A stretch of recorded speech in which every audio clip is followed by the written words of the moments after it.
একটা কথা আছে না, মুসলমানের মুরগি পোষা, একটা কথা আছে, জামাই আসলেই মুরগি ধরে জবাই করে খাই দেয় আত্মীয়তা। তা মমতা ব্যানার্জির মুসলমানদের প্রতি দরদ হচ্ছে ঠিক ওই রকম।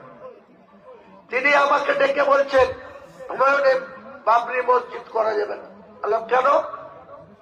তাহলে আমরা আগে বুঝতে পারিনি, তুমি অনেকদিন থেকে বলেছ, আমরা এটাকে কর্ণপাত করিনি, কিন্তু এখন যা অবস্থা এটা ন্যাশনাল ইস্যু হয়ে গেছে, গোটা ভারতবর্ষের মানুষ এটা নিয়ে খুব চিন্তায়, কাজে তোমাকে এই বাবরি মসজিদ ইস্যু থেকে সরে আসতে হবে।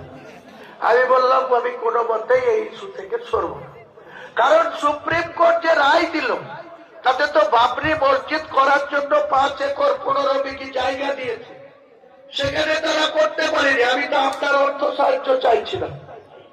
আপনি সরকারি টাকায়, মুসলমানদের ট্যাক্সের টাকায় আপনি 400 কোটি খরচ করে জগন্নাথ মন্দির করছেন।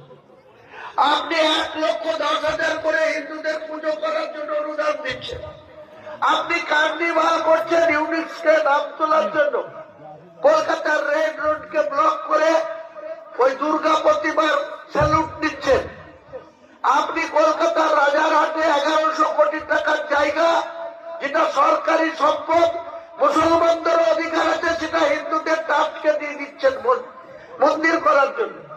শিলিগুড়িতে 21 একর জায়গা, সেখানেও একটা মন্দির করার জন্য ঘোষণা করে দিয়ে চলে আসলেন।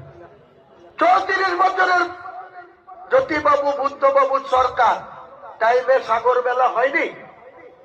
14 বছর ধরে মুসলমানদের ভোট নিয়ে সাগর মেলাতে গোটা রাজ্যের পুলিশ নিয়ে, মন্ত্রীদের নিয়ে, সাধু সন্ন্যাসীদের